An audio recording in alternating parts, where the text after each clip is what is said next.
చేసే ప్రయత్నం చేస్తాం అధ్యక్ష. కానీ నిన్న జరిగిన సంఘటన చెప్పకపోతే అది కరెక్ట్ కాదు అధ్యక్ష.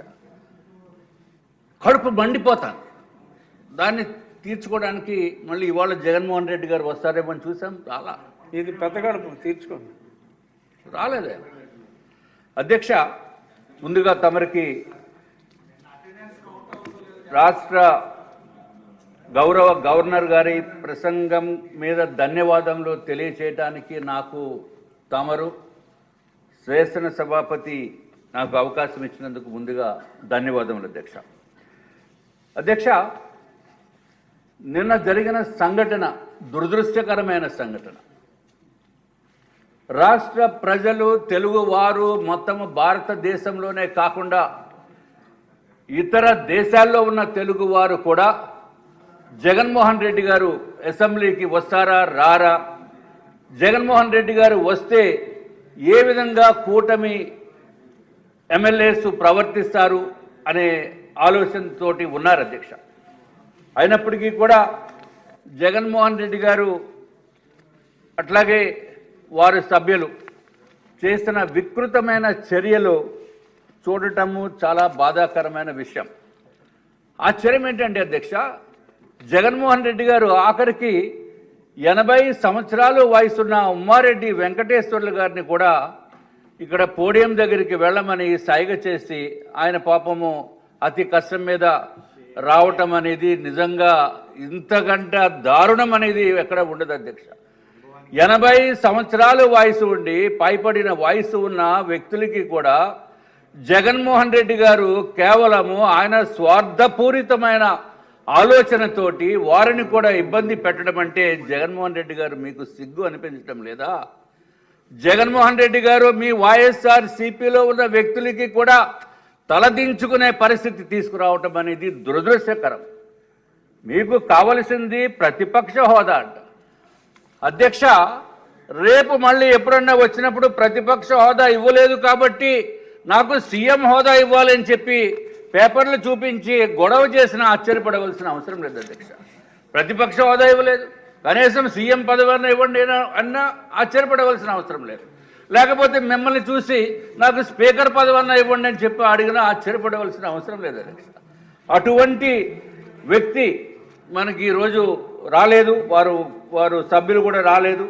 ఏదేమైనా వారి గురించి ఎక్కువ మాట్లాడటం కూడా అంత కరెక్ట్ కాదనే ఉద్దేశంతో వారి ప్రస్తావన ఇంకా చేయదలుచుకోలేదు అధ్యక్ష. అధ్యక్ష, భారత ప్రధానమంత్రి నరేంద్ర మోడీ గారు నేతృత్వంలో కేంద్ర ప్రభుత్వ సహాయ సహకారాలతోటి అట్లాగే మన రాష్ట్ర ముఖ్యమంత్రి వర్యులు నారా చంద్రబాబు నాయుడు గారు, పవన్ కళ్యాణ్ గారు భారతీయ జనతా పార్టీ కూటమి అభ్యర్థులు నుంచున్న తర్వాత అత్యంత అద్భుతమైన తీర్పు రాష్ట్ర ప్రజలు ఇచ్చారు అధ్యక్ష. అధ్యక్ష, ఈ తీర్పు రాష్ట్ర ప్రజల అదృష్టం అధ్యక్ష. మనం ఎమ్మెల్యేగా గెలిచాము, మన అదృష్టమేమో అని మనం అనుకోవడం కాదు అధ్యక్ష. ఇది ఆంధ్ర రాష్ట్ర భవిష్యత్తుకి రాష్ట్ర ప్రజలు ఇచ్చిన తీర్పు అధ్యక్ష. ఇది ప్రజల విజయం అని చెప్పడానికి ఏమాత్రం సందేహం లేదు అధ్యక్ష. అట్లాగే 175 మంది సీట్లలో కంటెస్ట్ చేసి జగన్మోహన్ రెడ్డి గారికి కేవలము 11 సీట్లు మాత్రమే వచ్చినాయి అధ్యక్ష. ఇదే విధమైన ప్రవర్తన కనుక చేస్తే రేపు నెక్స్ట్ టైంలో కనీసము ఆ ఒకటి పోయి కేవలం ఒకటి మిగిలిన ఆశ్చర్యపడవలసిన అవసరం లేదు. ఆ పార్టీ పుట్టగతులు లేకుండా పార్టీ కూడా కనుమరుగయ్యే పరిస్థితి వస్తుంది అధ్యక్ష. అట్లాగే అధ్యక్ష, ఆ పార్టీలో ఉన్న వాళ్ళని కబంధ హస్తాల్లో బిగించి ఉన్నట్టుగా అనిపిస్తుంది అధ్యక్ష. దాంట్లో మొట్టమొదటిసారిగా ముందుగా బయటకు వచ్చి మీరే ఆ హస్తాల నుంచి ఆ బోనుల్లోంచి బయటకు వచ్చిన వ్యక్తి ఇవాళ ఉప సభాపతిగా కూర్చోవడం అనేది మాకు చాలా చాలా ఆనందదాయకం అధ్యక్ష. అధ్యక్ష, మిగిలిన వారు కూడా సంఖ్యలు తెంచుకుని బయటికి వస్తే వాళ్ళ అదృష్టంగా ప్రజలు కూడా భావిస్తారని చెప్పి మీ ద్వారా రాష్ట్ర ప్రజలకి అట్లాగే వైఎస్ఆర్సీపీలో ఉన్న నేతలకి మనసు చంపుకుని పనిచేయటం అనేది కరెక్ట్ కాదు. తప్పనిసరిగా మా యొక్క అభ్యర్థన లేకపోతే మా యొక్క సూచనలు కూడా ఆలోచింపజేసే విధంగా వారికి ఉండాలని చెప్పి నేను మనస్ఫూర్తిగా కోరుకుంటున్నాను అధ్యక్ష. అధ్యక్ష, గత ప్రభుత్వ దుర్మార్గపు పాలన నుంచి రాబో కాలంలో మన కూటమి ప్రభుత్వం చేస్తున్న విధి విధానాలని నిన్నే గౌరవ గవర్నర్ గారి ద్వారా వినటం జరిగింది అధ్యక్ష. ఎంత అద్భుతంగా వారు చెప్పినప్పటికీ కూడా, ఎంతో వినసొంపుగా ప్రాక్టికల్గా జరిగేదానికి కూడా చెప్పినప్పటికీ కూడా వాళ్ళు వినే అవకాశము లేకుండా మిగిలిన సభ్యులకి కూడా జగన్మోహన్ రెడ్డి గారు చేయటం అనేది దుర్మార్గము. ఏది ఏమైనా అధ్యక్ష, ఎంతసేపు మాట్లాడకుండా ఉందామనుకున్నప్పటికీ కూడా జగన్మోహన్ రెడ్డి గారే గుర్తుకొస్తున్నారు నాకు. అధ్యక్ష, అన్ని రంగాల్లోని వ్యవస్థల్లోని మార్పు దిశగా, రాష్ట్ర అభివృద్ధి దిశగా ఈ కూటమి ప్రభుత్వం సిద్ధంగా ఉన్నదన్న విషయం నిన్న గవర్నర్ గారి స్పీచ్ వల్లనే క్లియర్గా అర్థమైంది అధ్యక్ష ప్రజలందరికీ.